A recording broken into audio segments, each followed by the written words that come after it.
Alright, students, here comes a walkthrough for the laws of the province of Pennsylvania, established in 1862. So, this has a lot to do with what is called the Charter of Liberty, which are just the basic laws for the Pennsylvania colony.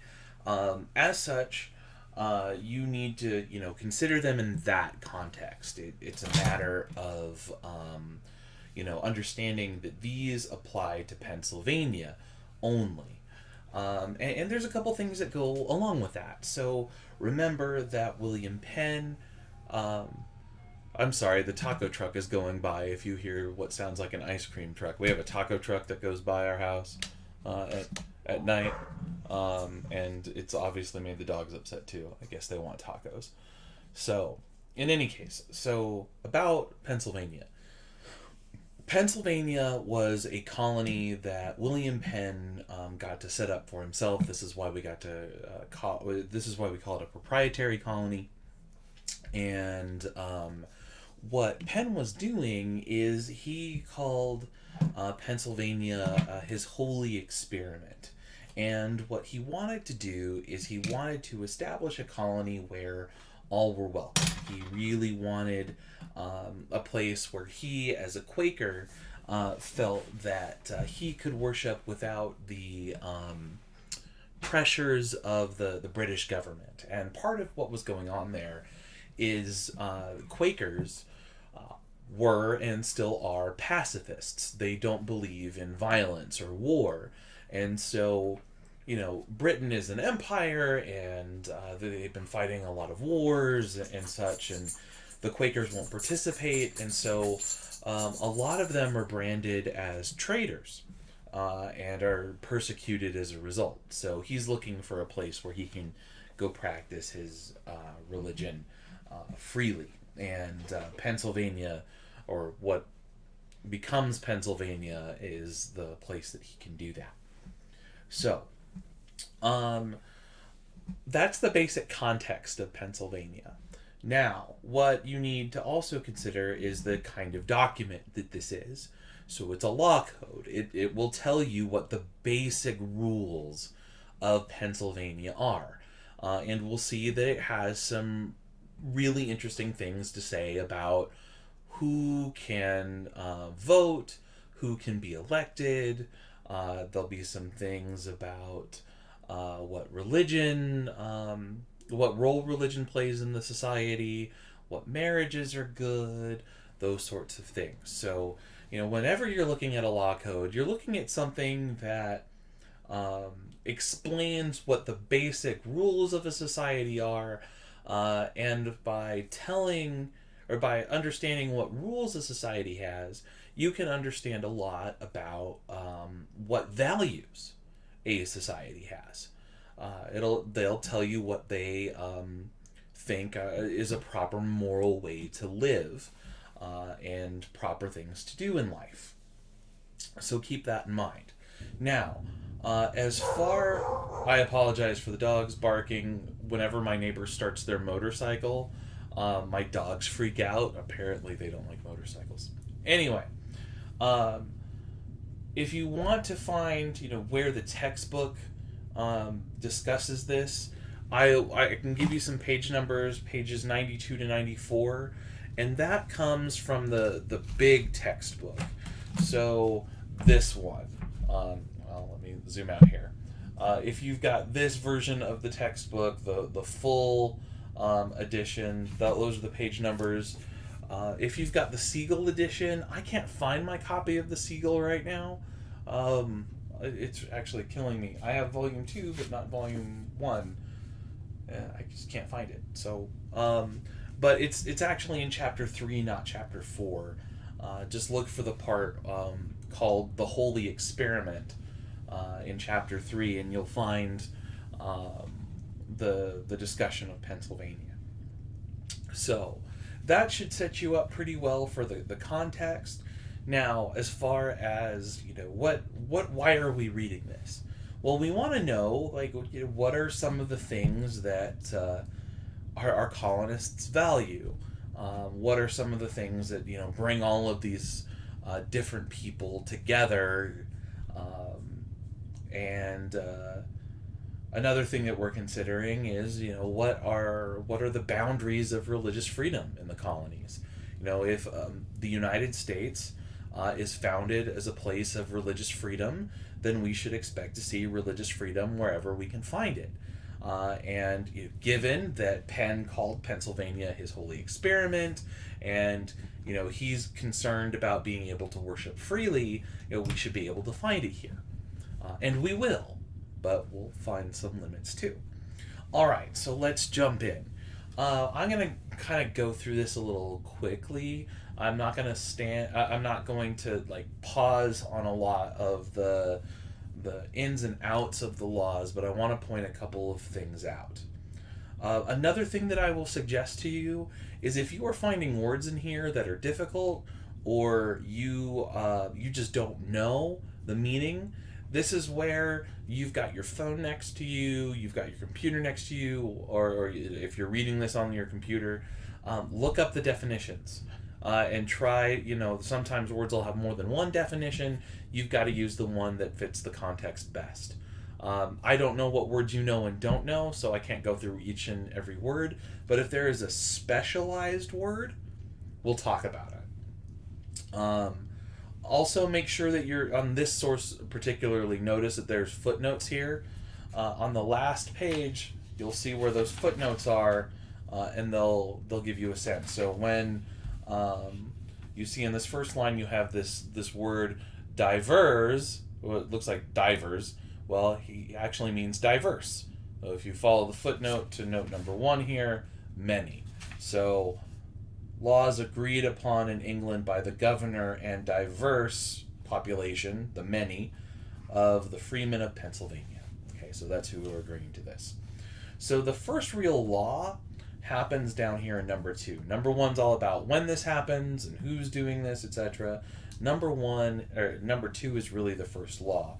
And what this has to do with is property. So it's talking about people who have 100 acres of land. Okay, if they have 100 acres of land and are cultivating 10 acres of it, and those who have 50 acres of land and are cultivating 20 of them, those people have a certain right. Well, what is that certain right? That right,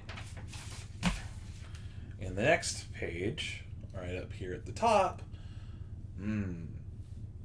as long as they pay scot and lot, which is taxes, to the government, they will be a freeman of the province, and they are capable of electing or being elected representatives of the people in the provincial council or the General Assembly. What this means is that if you have 100 acres of land and are developing 10% of it, or if you have 50 acres of land and you're developing 20, well, no, not 20%. My math is bad. Almost half of it, then you can vote and hold office. So the important thing, the big takeaway here, is that in order to participate in the political process, you have to be a landowner. That's a big deal. If you are not a landowner, you can't vote. You can't hold office. Now, in Pennsylvania, where land is cheap, it's really easy to become a landowner, comparatively speaking, to a place like Carolina, where all of the land is owned by really rich plantation guys. So Pennsylvania gets a reputation. A couple of the other laws through here, we're going to go a little bit quickly. Elections must be free. Like, you can't give stuff away for votes. So if you give a gift of meat, drink, money, or anything like that, then you can't vote anymore. You can't hold office anymore. It's bad news. So you can't bribe people. Taxes must be lawful. You can't just impose some random tax. It has to be approved by the government. It supplies, sorry, my speaker is getting in the way. There we go. So it's applying some basic laws laws and rights of people who live in Pennsylvania. So, for example, the processes will be short. They're going to get a trial by jury. The fees are going to be moderate, etc. These are some rights that actually appear in our Constitution at some point. So, you could look at this as kind of a beginning of that. 10 through 14 is all about prisoner rights. Okay, people can have bail. If they are wrongfully imprisoned or prosecuted, that goes against the prosecutor or the witness that's testifying against them. That's pretty interesting, I think. If we come over here, I'm going to pull this out just a little bit. It's not. There we go. Prisons shall be free as to fees, food, and lodging. And what that means here is that back at this time in England and in some other places in Europe, when you got sent to prison, your family had to bring you food. Okay? They had to pay in order to keep you in prison. What the Pennsylvania government is saying is, no, we're taking care of that. Like, if somebody goes to prison, you shouldn't be punished for the deeds of this other person just because they're related to you. That sort of thing. It has some interesting things to say about marriage. So that all marriages shall be encouraged, but the parents or guardians shall be first consulted, and that marriage shall be published before it's solemnized, and that it shall be solemnized by taking one another as husband as wife before credible witnesses. So, parents have to agree to the marriage. It has to be published in a newspaper before the ceremony happens, and when the ceremony does happen, witnesses have to be there to see it. Okay, marriages can't happen in secret. See, there's some other ones. 30 was a little bit perplexing with me, or to me. So it says that all scandalous and malicious reporters, backbiters, defamers, and spreaders of false news, whether against magistrates or private persons, shall be accordingly severely punished as enemies to the peace and concord of this province. Now, I don't know if this is referring to the quote-unquote media here. I don't think it does. I think that this is just more... sorry, there's where it is. This is the passage that I just read. I think it may be talking about just people in general, but I'll leave it to your judgment. Now, 34 and 35 are really interesting. Remember how I said at the very beginning of the video that this was a document that we should be looking to for a definition of religious freedom? Well, 34 and 35 are going to spell that out for us. So let me zoom out here a little bit so you can see all of it. And let's go through this together so you can see what Penn is saying. So let's read 34. That all treasurers, judges, masters of the rolls, sheriffs, justices of the peace, and all other officers or persons whatsoever relating to courts or of trials, of causes, or any other service in the government, and all members elected to serve in provincial council and the General Assembly, and all that have the right to elect such members. Okay? So if you are going to hold any political office, or if you are going to vote in Pennsylvania, you have to be a landowner based on the earlier laws, but there's also this requirement. Shall be such as profess faith in Jesus Christ, and that are not convicted of ill fame or unsober and dishonest conversation, and that are of 1 and 20 years of age at least. And that all such so qualified shall be capable of the said several employments and privileges as aforesaid. So, this is interesting. If you are going to hold office or vote in Pennsylvania, you must be a Christian. You cannot be a Jew. You cannot be an atheist. You cannot be a Muslim, a Hindu, a Buddhist, nothing. Unless you are a Christian, you do not enjoy political rights in Pennsylvania in 1682. Also, you can't be convicted of any crime, and you have to be 21 years old. Now, Is that religious freedom? I don't know. You have to decide. That's a question that you might consider in a reflection. Is this an example of religious freedom? It's not saying anything about what kind of Christian you have to be. Okay, you can be a Catholic, you can be a Lutheran, you can be a Quaker, you can be a Calvinist. It doesn't matter. As long as you profess a belief in Jesus Christ, you're good to go. But what if you're something else? Interesting question. All right, 35.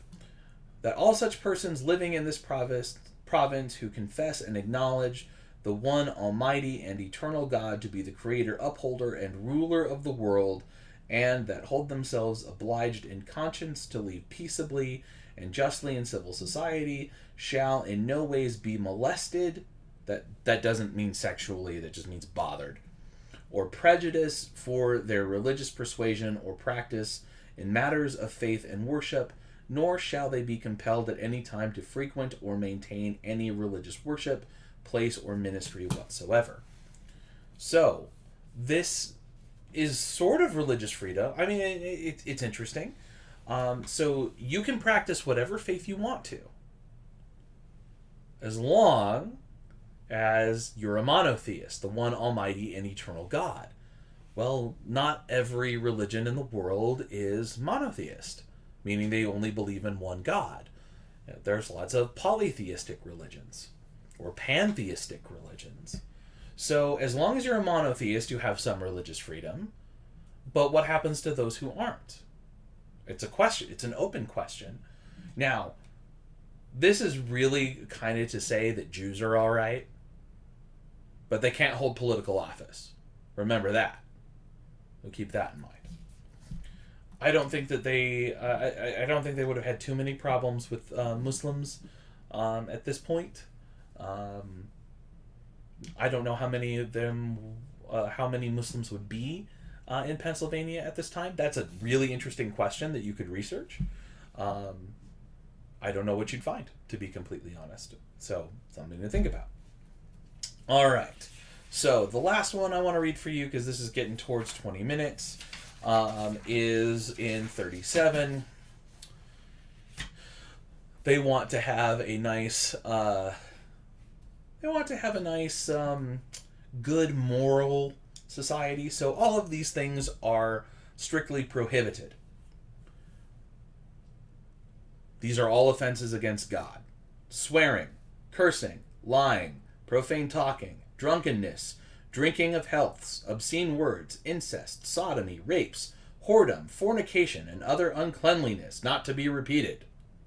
All treasons, misprisons, murders, duels, felonies, sedition, mayhems, forcible entries, and other violence to the persons and estates of the inhabitants within this province, all prizes, stage plays, cards, dice, May games, gamesters, masks, revels, bull baitings, cockfightings, bear baitings, and the like, which excite people to rudeness, cruelty, looseness, and irreligion, shall be respectively discouraged and severely punished according to the appointment of the governor and freemen in the provincial council and general assembly. So what can you do for fun? That's an interesting question, isn't it? I guess you can go to church, can dance, play some music, something like that. Now, why would they have all of these rules against, morality? Well, to be completely honest, they were doing all of this stuff in Virginia. In the southern colonies, ooh boy, did they have a good old time. Especially with the game playing. Virginia, the Carolinas, and Georgia after they got done being all prissy. Man, this is the kind of stuff that they did. Now, I don't think, that's to say that everyone was participating in incest, sodomy, rapes, whoredom, fornication, blah, blah, blah, blah, blah. There are certain states, I guess, that have reputations for such things later on in United States history, but no, that's most of this stuff, like most of the stuff up here, would be pretty illegal, generally speaking. Doesn't mean it didn't happen. Okay, people have always been human, so sometimes Gentleman walks into a bar and meets a lady, and she makes him an offer that he can't refuse, and they go upstairs. And he pays her for it. It happens. Anyway, so this should give you a sense of what Pennsylvania was like. If you see here, this document comes with some discussion questions that you can think about. So you can have a look over those to guide your thinking. What I really want you to pay attention to here with this document, though, is that religious freedom aspect. And, you know, think about property requirements for voting. Think a little bit about, you know, how some of the stuff that appears in here might have to do with the U.S. Constitution down the line, that sort of thing. So, I hope that explains these laws pretty well. We're going to go ahead and stop here, and I will catch you guys on the next one. Bye.